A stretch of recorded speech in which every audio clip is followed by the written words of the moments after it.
Alright, well, welcome back to the #1 Riverdale podcast episode, or show in the world, you know. You the best already one. fucked up. The only one. The only one? Yeah. That sounds accurate. The only idiots that will watch this. Willingly Yeah. and not tied to a chair with a gun to our head. Well, I mean, I guess they have 6 seasons, so I guess there's some people watching this, I guess. Yeah. Yes, we're on... I guess. What? Sorry, what? I guess. But yes, we're on to the episode 4, I guess, of this 5-part episode. And man, it's yeah, it's kind of a snoozer, this one. You and me we were talking about it because we watched it both. And I was going to watch it again and do like the whole, you know, do like notes or whatever on it, but I didn't do it this time. I was just like, didn't have time to watch it over again, and I'm like, it's not really that. You didn't Like- have time? Yeah. But you don't have a life, so there's no excuse for you. Look, I do things and Things. stuffs. Stuff. Yeah. Jerking it doesn't count. Well, it should. Alright. But yeah, I mean, like, I was going to, but then I was like, like it doesn't, like, I don't know. Like, like you and me were saying when we were watching it, it was just kind of like, oh, nothing really, like, I don't know. It was just kind of like a boring-ish It episode. was boring. Yeah. It was boring. As soon as I found out that this episode was all about Cheryl, I'm like, why the fuck do I have to watch this? Cheryl's my least favorite character. Yeah, same. And then they're like, hey, do you want to, like, have 3 versions of her? And you're like, what? No. And I'm like, one is too much. It truly is. Yeah. Oh, man. Yeah. So it's Yeah, like basically this episode is just like, hey, there's 3 different versions of It's Cheryl. like You want to three like fucking different versions. It's 3 versions of Cheryl in like 3 separate times. yeah. And then they're like, hey, you want to like fucking. You thought one Cheryl was annoying. How about fucking 3 with the same fucking attitude and all that? Yeah. Yeah. So like the Cheryl, the present Cheryl, is teaching her coven or whatever the fuck you want to call them. They're all dressed like the twins from The Shining. Yeah. And And yeah, then- she's teaching them like. I was like, wait, she teaches? She's teaching them like. About the comet. Yeah, about a fucking comet. I was like, wait. I thought she wasn't. And Why is everyone qualified to be a teacher in this universe? Like, what? there's the other Cheryl is like that time takes place around, I want to say around the 60s. Yeah, I believe so. It's like, yeah, 1960s or so. And I fucking called this, like, I mean, we'll get to it later, but I think I mentioned it too when we were watching it. I was like, wait, wouldn't someone we know be alive during this fucking time? Yeah. Since it's only like 40 or so, no, I guess 60 years ago at this point. But then, yeah, and then it goes to the third one, and the third one is, what, almost turn of the century? So like 1800s? Like late 1800s, like 1880 something or 1892 or something? Something like that. Yeah. Pretty much around the time that witches were probably like burned at the stake or something. I don't know. Probably, yeah. And they're all like, these time periods have, was it the past, the other older past, and the present all have, they're all intertwined. They're all related, and you're like, oh, okay. And then, I forgot exactly what happens, but then she's like, or like, this is some sort of montage going on where like, Cheryl is like putting her stuff on, her clothes, or Yeah. or like makeup on or whatever, and then it's like cutting throughout the different time periods of her doing the same thing too.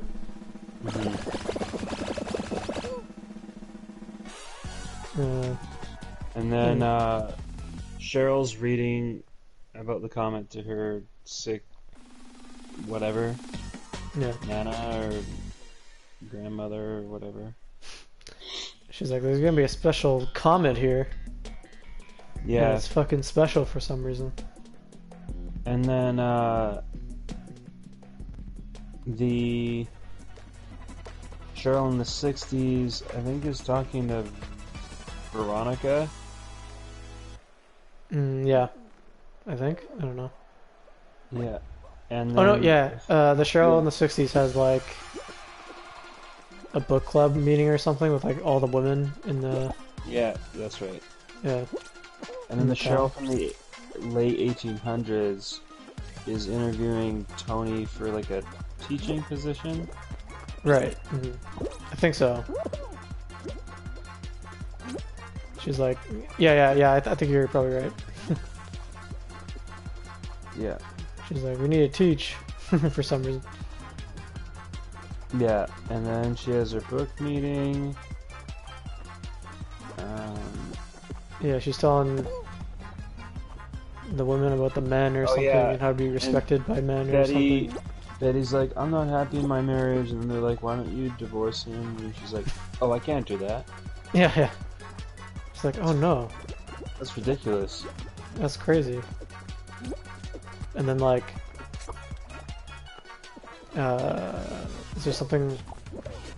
Don't they make out? Yeah, they do. Yeah, nice. I saw this on like a promo thing. Yeah. Like before the. I mean, if anything was gonna draw you in to watch this episode, Brulu, it was gonna be that. Yeah, I was like, oh my god. And then you mentioned something too, and then I was like, I saw this like on when it was being promoted or whatever to people. Like I saw comments on this on like the Reddit as well, and they were just like, everyone's all like, what the fuck? Aren't they like, you know, because they're like related, right? Because she kisses Betty's past, I guess. Betty in the past, the Cooper. The Coopers and the Cheryl or the Blossoms are related, right? And everyone's all like freaking out. But then I was just like, you realize that like Polly and like, what's their names? Polly and Jason like have a baby, right? And they're related. Yeah. Yeah. So I mean, like a kiss isn't and then you realize, and then those Reddit commenters finally put 2 and 2 together and like, holy shit. Yeah. It's like 2 different types of or like 2 different accounts of incest. Yeah, exactly. Like it's just like that. Like a kiss isn't that crazy in my opinion, but yeah. I'd say having a kid would be a little bit worse, but that's just me. God damn. But yeah, so that happens, and then Tony and Cheryl from the 1800s end up, I don't know, hooking up or whatever. Do they? I think so. Do they kiss, or it's just like implied? Maybe, yeah. But then in the 1960s, Jughead shows up to Cheryl's house. Yeah, because so earlier from that, like right after the kiss. Don't talk to my wife. Yeah. Her. Because like right after the kiss, Betty's like, "Oh my god, oh I'm sorry," and then she's like, "Oh, I shouldn't have done that," and goes like, "Oh my god," and then she like runs away. And then yeah, that happens after like she gets a knock on her door, and then like the 1960s one, and then yeah, it's like Betty's behind and Jughead's like in front, and then yeah, he says all, you know, they're trying to do the classic, you know, 50s 60s like stereotypical man, whatever, like, oh, like that's my woman. He's basically just like, I will like he literally threatens her like right there. He's like, I will fucking murder you if I see you around her again or something like that. And I was like, what? That's crazy. And then like, what happens? I think it cuts to like the 1800s one. Right? And it's also like a knock at the door, and then fucking... Yeah. I forgot what happened. Um, Oh yeah, like, the ancestor of Bangs. Kevin is at the Kevin. door, and is like... we need to... there's a murderess on the loose, and her name is Tonisha Topaz or something. Thomasina. Hmm? Thomasina. Yeah, I like how you remember that out of Yeah, everyone. don't ask. I couldn't remember the name because it was so stupid. I'm like, who? Yeah. They're just like, how do we make Tony, but we don't make it Tony, and how do we make it sound old?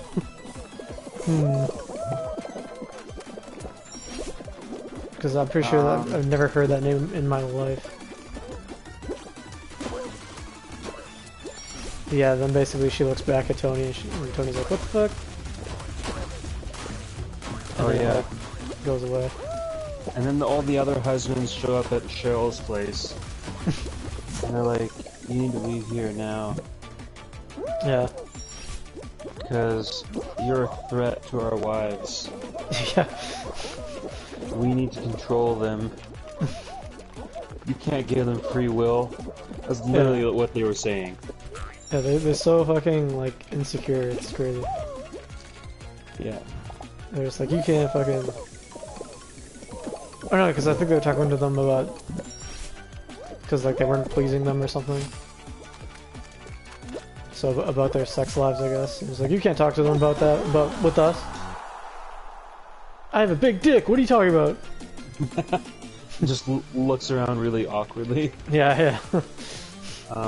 Meanwhile, in the 1960s, the ancestor Fang shows up to tell her that her brother's dead.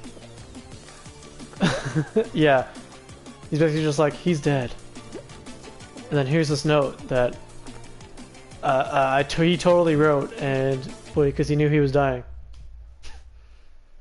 He totally wink wrote this, and no one else wink wrote this. Yeah. As if it wasn't like fucking super obvious. And it was basically like in the note I think it said something like, I want you to marry my like what's his name? Like the Fangs character. Yeah. And it's like, we were best friends. And it was like, wait, what?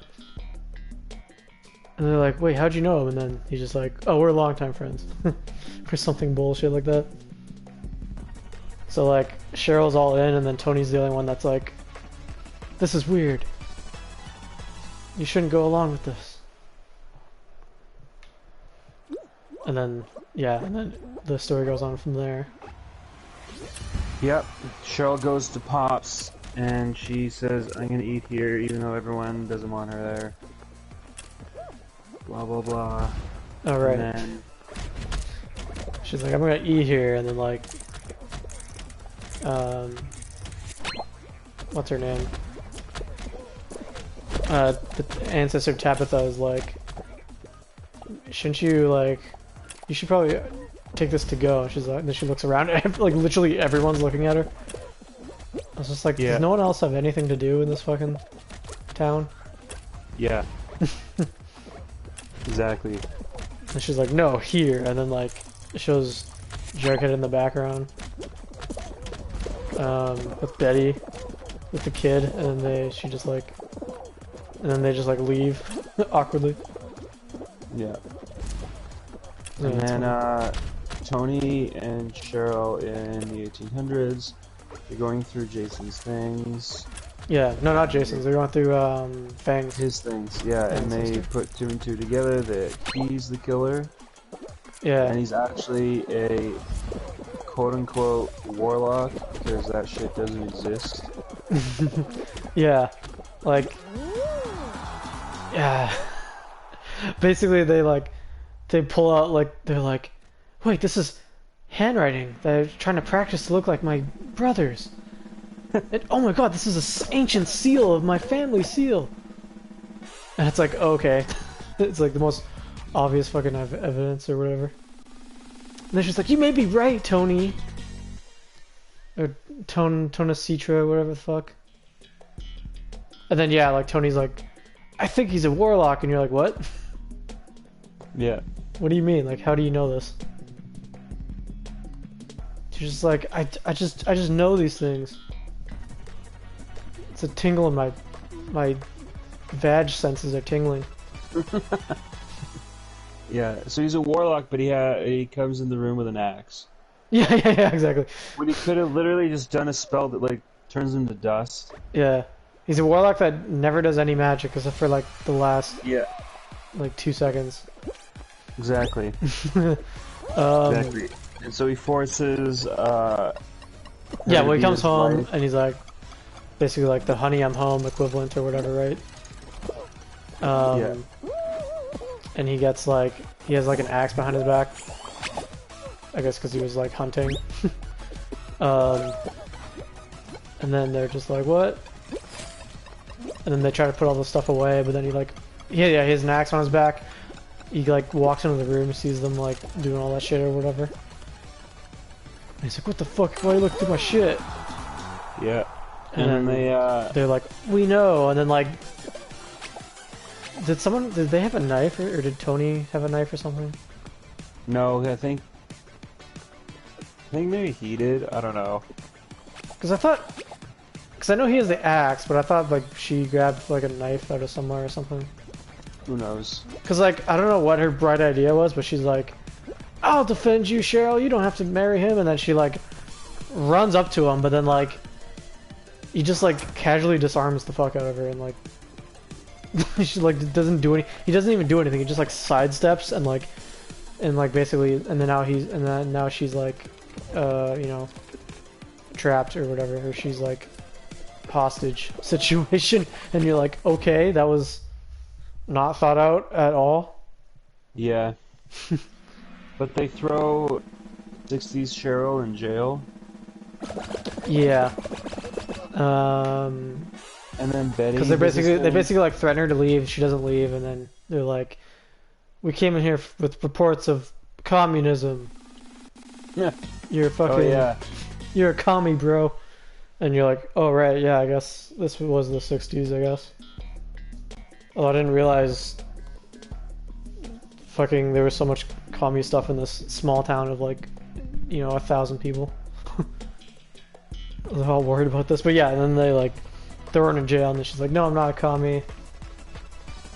And then she's like, "Just admit it, and you can like, I forget what happens. You can just do something."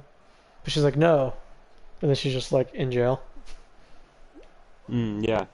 Yeah, and then I think in the what, the 1600s, like Fangs is like doing some sort of deal or something to what's it called? To be like, you will marry me, but then they're like, we need a pope or whatever the fuck, or like someone that can officiate it. And it's Reggie. Yeah, and then like, so his deal is like, I won't kill her, but you have to go into town to find the fucking. I'll keep her here, and you have to go find some person to officiate it, and then if you don't come back within an hour, she dies or something. Yeah. And I was like, oh okay. That's right. And so 60 Cheryl helps give birth with Betty. She helps Betty give birth. Right. Because I think she's in jail. Betty goes to her and is like, just being like, why you in here? Just say that you're guilty or whatever.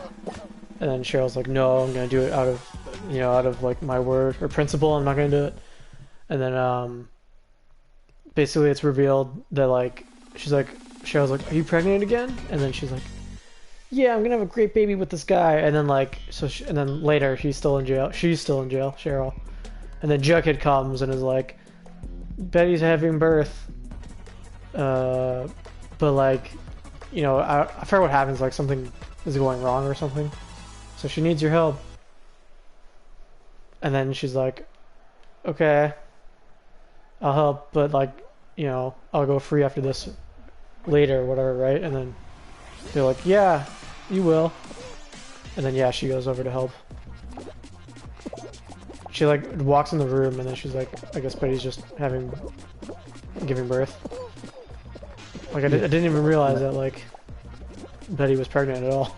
Didn't really look at like that much when you saw her. Exactly. And then in the 1800s, Cheryl takes an axe and fucking murders Fangs.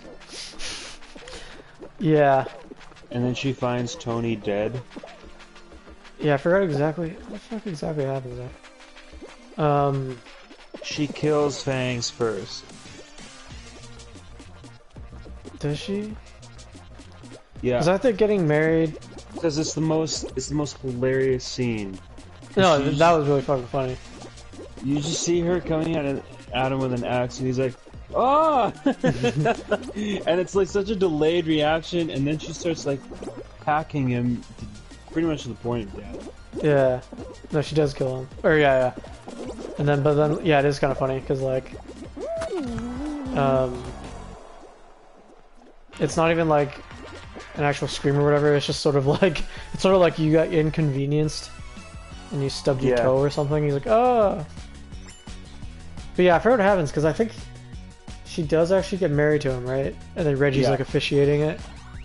Yeah, no, this is after the wedding. She's at home. Yeah, but I'm saying I was wondering how it got to that point. Oh, I couldn't see it. Because I can't remember exactly off the top of my head, but something happens and she goes. Something happens. She like runs to find Tony. Or no. I think that's after he. Yeah. Yeah, I forget what happens, but like I guess she just. I don't know how it gets from the point of them being married because like they actually go through the wedding ceremony. Yeah. And then I don't know. And then it cuts to fucking just him in the bedroom, and then she just comes in with an axe and just fucking runs in there and slashes him. And then after that, she like runs up. She goes to find Tony, and then I guess Tony's just dead in a chair somewhere. And then they're just like sitting there, and it's like. She's like, no! And then, like, surprise, surprise, Fangs is somehow still alive. Yeah, and he's like, and as the comet's passing overhead, he's like, I curse your family, herder, and like a bunch of fucking warlock craft bullshit. Like, the one and only time you're actually like, oh, I guess he is a warlock for some reason. Yeah, and then he dies. He's just like, I curse you with the jiggle jangle curse. Yeah. You can never. You'll always be alone. You'll never not be high. Yeah.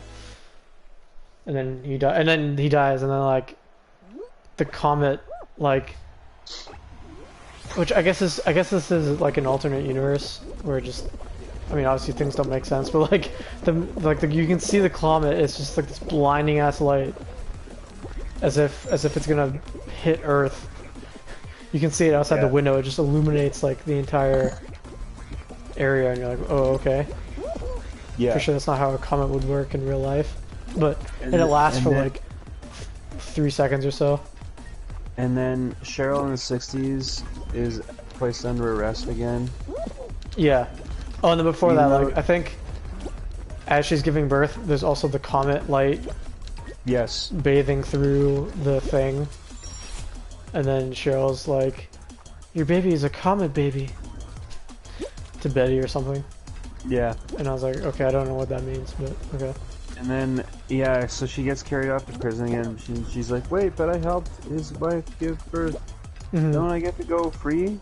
Yeah. And they're like, no, you're communist. Bad. Like, no, you piece of shit. And then the moment we've all been waiting for, the appearance of Sabrina. Which I also fucking called this. I was like, she's not gonna. I was like, I think we called it too, like, or I called it definitely before this episode. But I was like, the special guest is not gonna appear for probably more than like 2 minutes, and it was even shorter than I thought it was gonna be. It was maybe like 5 seconds, but yeah, you can get to it. You gonna say it? Hang on. Oh, okay. Are you trying to find it? That's right. Not even 5 minutes of Sabrina. Yeah. No, it's like... I counted it. I mean, of I looked course. at the frames. I looked at the frames. I counted the minutes, and it's under 5 minutes. No, of course. It's like 10... It's like 5 seconds. But... It's like literally 2 scenes. Yeah. But there's a knock at the... Oh, no. I guess she is longer than 5 seconds. I thought it was just her at the door, but there's a knock at the door like it was in the past. She opens it and it's like Sabrina is just right there. And you're like, hello, cousin, I think, or something. I can't remember. I don't know if they're related. Like, no, they're not related, but they might be. Who knows? No, they're not related, but they might be. Who knows? So they do a body transference, which makes no sense. Yeah. But yeah, so I was right. She's probably like in there for maybe 10 minutes. Yeah. In the show. But yeah, so like the whole reason I guess Cheryl called her. Yeah, and they're doing a body transference with Nana Rose. And... Yeah. What's her name? And Cheryl. And then, which means the body of Cheryl went into, or the mind of Cheryl went into the body of Nana, and then Nana went into the, her mind went into the body of Cheryl. In the afterlife. Hmm? Because it shows... Because the final scene is...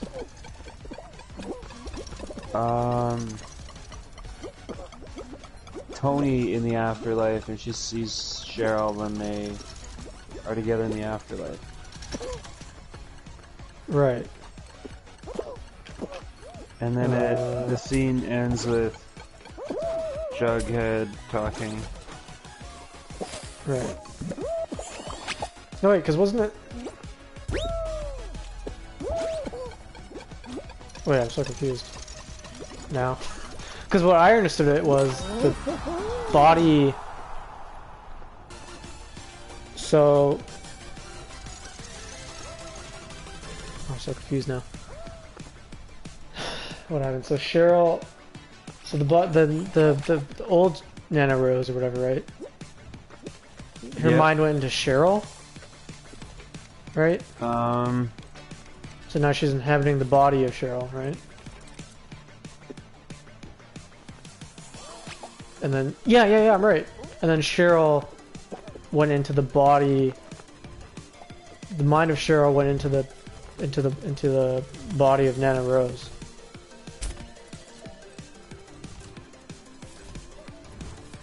Cause like the thing it's revealed that like I guess Cheryl's immortal and she's been alive since the 1800s.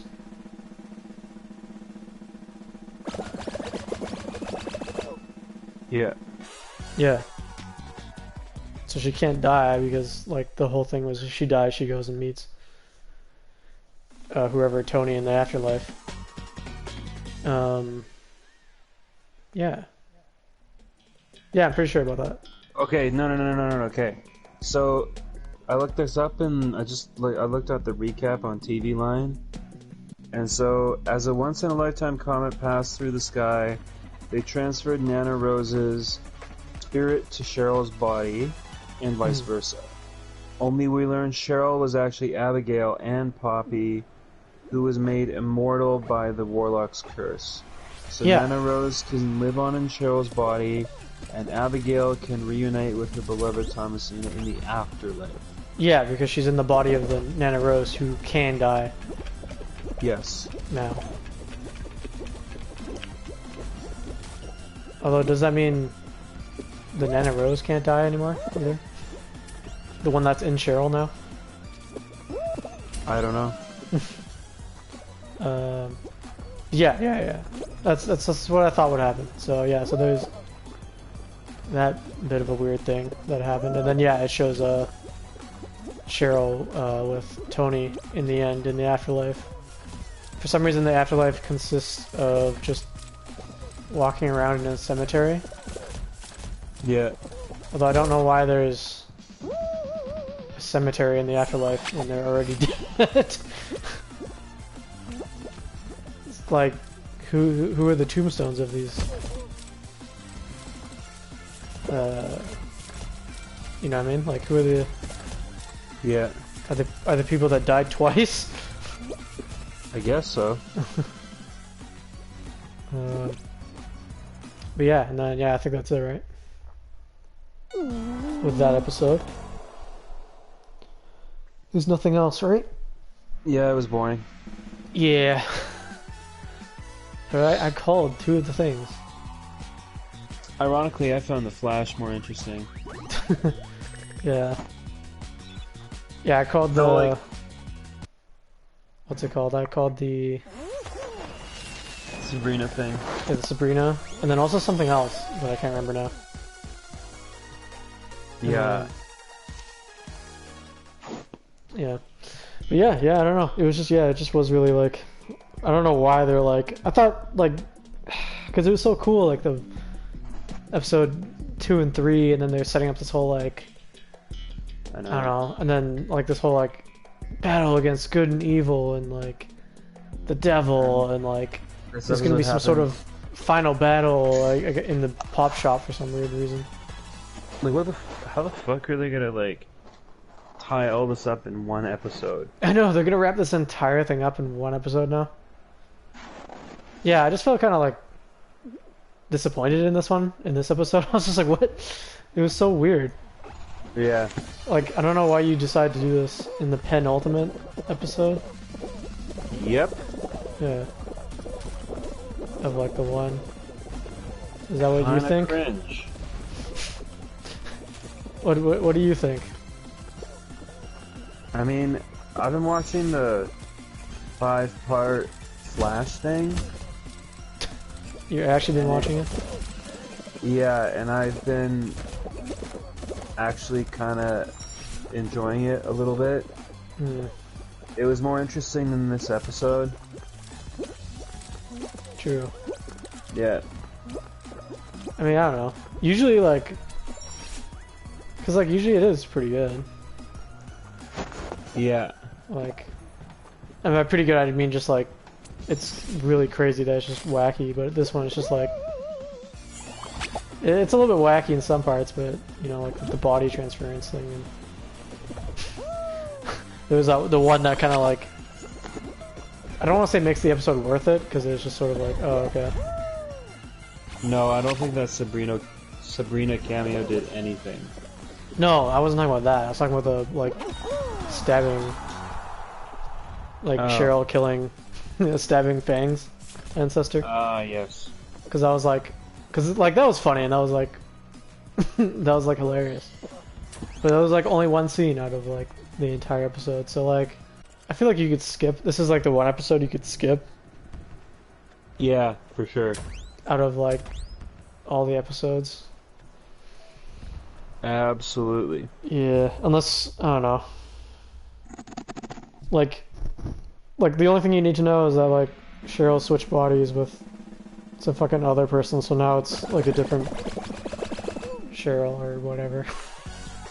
That's, like, the only thing you need to know that you can take away from this. Like, aside from that, yeah. Like, I don't think any of this episode will carry on. Hopefully not on to the next. I hope not. Episode 5. But yeah, what do you think's gonna happen? I don't know, maybe Archie comes back somehow. Who knows? I'm like I'm waiting for that too. I feel like they're gonna somehow make him come back. I don't know how. It's probably not gonna make sense at all. But in some way. Yeah. And then I don't know. Like I don't know how they're gonna. What's it called? Like I don't know what the final battle is gonna consist of and all that.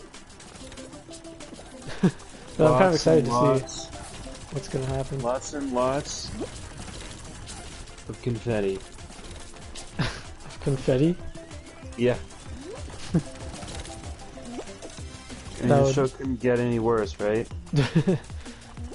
True. Yeah, I wonder if Archie and the fucking Tony are gonna make a comeback Maybe. as La Llorona or whatever. Oh, I don't know.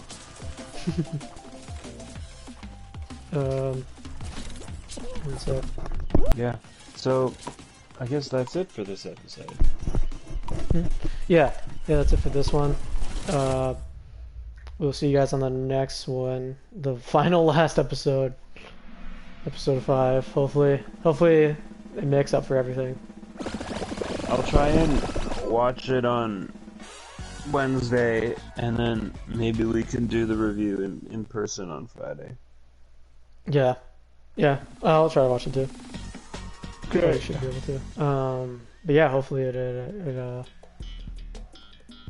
hopefully it answers all the questions or whatever that we still have, and hopefully it makes up for this one, for this episode not being really that good in my opinion. But It wasn't good.